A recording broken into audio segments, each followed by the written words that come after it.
Hello friends, welcome to G study में। Friends, आज हम आप सभी को इस वीडियो के माध्यम से भी हाल ही में चल रहे प्री बोर्ड एग्जाम के कक्षा 10th के साइंस सब्जेक्ट के बारे में डिस्कस करेंगे कि आपके साइंस सब्जेक्ट का सलूशन क्या है। तो चलिए वीडियो स्टार्ट करते हैं। यहाँ पर आप लोगों को केवल और केवल क्वेश्चन आंसर सारे बताए जा रहे हैं। ऑब्जेक्टिव के लिए आपका नेक्स्ट वीडियो आने वाला है, जल्दी आपके पास ऑब्जेक्टिव के लिए एक वीडियो आ जाएगा, तो आप लोग उसको भी देख सकते हैं। ठीक है, अभी फिलहाल में आप लोगों को केवल और केवल यहाँ पर आंसर दिया जाता है। 5वें नंबर का क्वेश्चन का आंसर है कि श्वसन को ऊष्माक्षेपीय अपक्रिया क्यों कहा जाता है। तो श्वसन एक मंददहन ऑक्सीकरण की अपक्रिया है जिसमें कार्बन डाइऑक्साइड जल वाष्प एवं एटीपी के रूप में ऊष्मा ऊर्जा निकलती है, इसलिए इसे ऊष्माक्षेपीय अपक्रिया कहा जाता है। आप लोगों को वैसे भी पता है कि जो ऊर्जा बाहर निकलती है उसे ऊष्माक्षेपीय अपक्रिया ही कहा जाता है। ठीक है, आंसर नंबर 6 की हम बात करें तो आंसर नंबर 6 में आपका अमलगम क्या होता है। जब किसी धातु जैसे जस्ता आदि पर, जिंक आदि पर पारे का लेप कर दिया जाता है तो वह धातु पारे से मिलकर पारे की मिश्र धातु बनाती है, जिसे अमलगम कहा जाता है। ठीक है, नेक्स्ट है आपका आंसर नंबर 7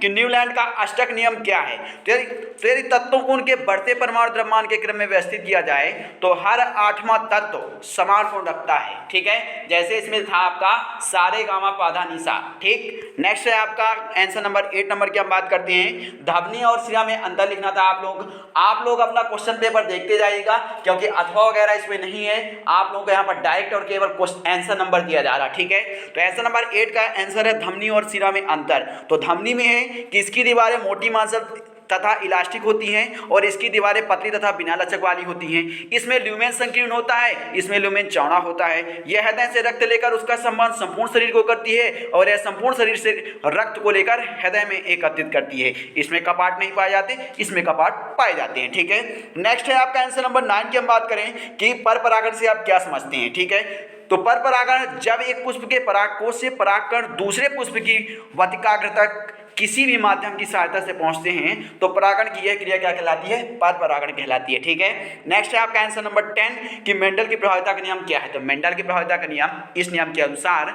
जब विपरीत लक्षणों के एक जोड़े को ध्यान में रखकर क्रॉस कराया जाता है तो पहली पीढ़ी में केवल प्रभावी गुण दिखाई देते हैं। तो और गुणों की यह प्रवृत्ति प्रभाविता तथा यह नियम प्रभाविता का नियम कहलाता है। ठीक है, नेक्स्ट है आपका आंसर नंबर 11 की हम बात करते हैं कि परावर्तन के नियम क्या है। तो परावर्तन का नियम है कि आपतन कोण का मान परावर्तन कोण के मान के हमेशा बराबर होना चाहिए और आपतित किरण दर्पण के आपतन बिंदु पर अभिलंब तथा परावर्तित किरण सभी एक ही तल में होने चाहिए। यानी आपतित किरण, अपवर्तित किरण तथा अभिलंब तीनों एक ही बिंदु पर होने चाहिए। ठीक है, आंसर नंबर 12 की हम बात करते हैं ओम का नियम। ओम का नियम क्या है। तो किसी बंद परिपथ में संयोजित चालक में जिसकी भौतिक परिस्थितियां अपरिवर्तित रहती हैं विद्युत धारा प्रवाहित की जाए तो उसके सिरों के मध्य उत्पन्न विभवांतर और उसमें बहने वाली धारा की तीव्रता में एक निश्चित अनुपात होता है जिसे विद्युत प्रतिरोध कहा जाता है। यही ओम का नियम है, V = RI। ठीक है, नेक्स्ट है आपका आंसर नंबर 13 की हम बात करते हैं कि विद्युत विभव से आप क्या समझते हैं। तो एकांक धनावेश को अनंत से विद्युत क्षेत्र के अंदर किसी बिंदु तक लाने में जितना कार्य करना पड़ता है उसे उस बिंदु का विद्युत विभव कहा जाता है। इसका मात्रक क्या होता है, वोल्ट होता है। ठीक है, नेक्स्ट है आपका कि ओजोन परत क्या है, यह क्यों क्षीण हो रही है। तो हमारे वायुमंडल में समुद्र सतह से 32 से 80 किलोमीटर तक ओजोन की एक मोटी परत पाई जाती है जिसे ओजोन परत कहा जाता है और ओजोन परत में एरोसॉल यानी क्लोरोफ्लोरोकार्बन जैसे प्रदेशों की उपस्थिति के कारण का क्षीण हो रहा है। ठीक है, और आप इसमें और भी ऐड कर सकते हैं रीजन, जैसे आपका सल्फर डाइऑक्साइड वगैरह हो गया, कल कारखानों की स्थापना के कारण है ना, उनसे निकलते हुए धुएं के कारण इसका क्षीण हो रहा है। ठीक है, तो अपने से भी आप इसमें ऐड कर सकते हैं। ठीक है, आंसर नंबर 15 का आपका इसमें समीकरण दिए गए हैं। इन समीकरणों को आपको संतुलित करना था। तो संतुलित करना आप सभी लोगों को पता होगा शायद कि दोनों एरो के उस पार और इस पार जो जितने हो, जैसे हाइड्रोजन फर्स्ट वाले में इस साइड आपके हाइड्रोजन 3 है और इस साइड केवल 2 ही हाइड्रोजन है, तो वहां पर भी आपको मतलब दोनों साइड आपकी बैलेंसिंग सेम होनी चाहिए। जितने अणु या परमाणु इस साइड हो उतने ही अणु और परमाणु उतने साइड होने चाहिए। तो आप में इसमें 3 ही है, यहाँ पर 4 दिए गए हैं, तीसरा नंबर नहीं है। तो आप लोगों को फर्स्ट, सेकंड और फोर्थ नंबर कर लेना है। ठीक है, नेक्स्ट है आपके यहाँ पर सोल्यूशन आपको दिया गया है। नेक्स्ट है आपका आंसर नंबर 16 की कि सूर्योदय एवं सूर्यास्त के समय सूर्य रक्ताल यानी लाल क्यों प्रतीत होता है। सूर्योदय एवं सूर्यास्त के समय सूर्य से आने वाले प्रकाश किरणों को वायुमंडल में वायु की मोटी परतों से गुजरना पड़ता है। इससे प्रकाश का विकिरण अधिक होता है, लेकिन लाल रंग के प्रकाश का विकिरण नहीं हो पाता है, इसलिए हमारी आंखों में लाल रंग की प्रकाश की किरणें ही पहुंच पाती हैं, अतः सूर्योदय के समय सूर्य हमें रक्ताभ दिखाई देता है। ठीक है, नेक्स्ट है आपका आंसर नंबर 17 की बात करें 17 नंबर की, कि चुंबकीय क्षेत्र की रेखाओं के कोई 3 गुण लिखिए। तो चुंबकीय क्षेत्र की रेखाएं होती हैं, चुंबकीय बल रेखाएं होती हैं, तो चुंबकीय बल रेखाएं एक दूसरे को कभी नहीं काटती हैं। चुंबकीय क्षेत्र में चुंबकीय क्षेत्र रेखाएं चिकने बंद वक्र होती हैं जो परस्पर प्रतिच्छेदी नहीं करती हैं। ये रेखाएं चुंबक के बाहर उत्तरी ध्रुव से दक्षिण ध्रुव की ओर तथा चुंबक के अंदर दक्षिण ध्रुव से उत्तरी ध्रुव की ओर आती हैं। अधिक प्रबलता वाले चुंबकीय क्षेत्र में ये क्षेत्र रेखाएं पास पास तथा कम प्रबलता वाले क्षेत्र में दूर दूर होती हैं। ठीक है, ये आपके 3 हो गए। आंसर नंबर 19 की आपको 18 नंबर आगे बताया जाएगा।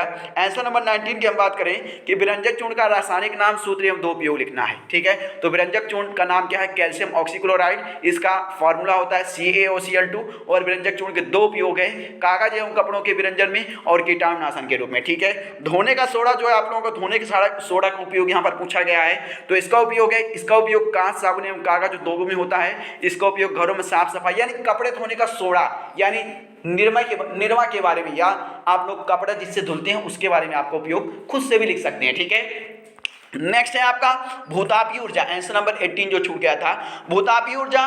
भूतापीय ऊर्जा का मतलब है जो धरती के नीचे से जैसे आप लोगों का हीट निकलती है ना, उससे रिलेटेड है। तो भूतापीय ऊर्जा एक अच्छी ऊर्जा होती है जो उपोष्ण की गर्मी का लाभ उठाता है और पारिस्थितिक तरीके से सैनिटरी गर्म पानी प्राप्त करता है।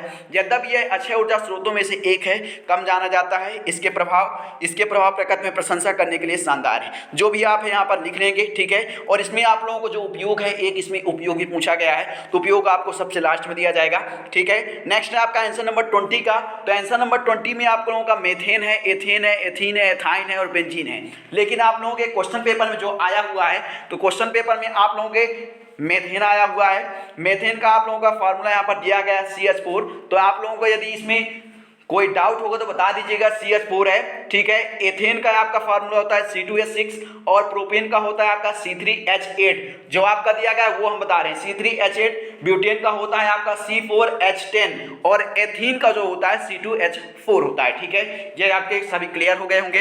नेक्स्ट है आपका मानव हृदय का नामांकित चित्र। तो मानव हृदय का नामांकित चित्र आप सभी लोगों से बनता भी होगा, यहाँ पर भी दिया गया, तो आप लोग चाहे तो स्क्रीनशॉट ले लीजिए या फिर आप वीडियो पुश करके भी लिख सकते हैं। ठीक है, तो फ्रेंड्स ये आपका उपयोग लास्ट है, लास्ट उपयोग यहाँ पर दिया गया है। आप लोगों का भूतापीय ऊर्जा का एक उपयोग लिखना था, तो आप इसको लिख लीजिएगा।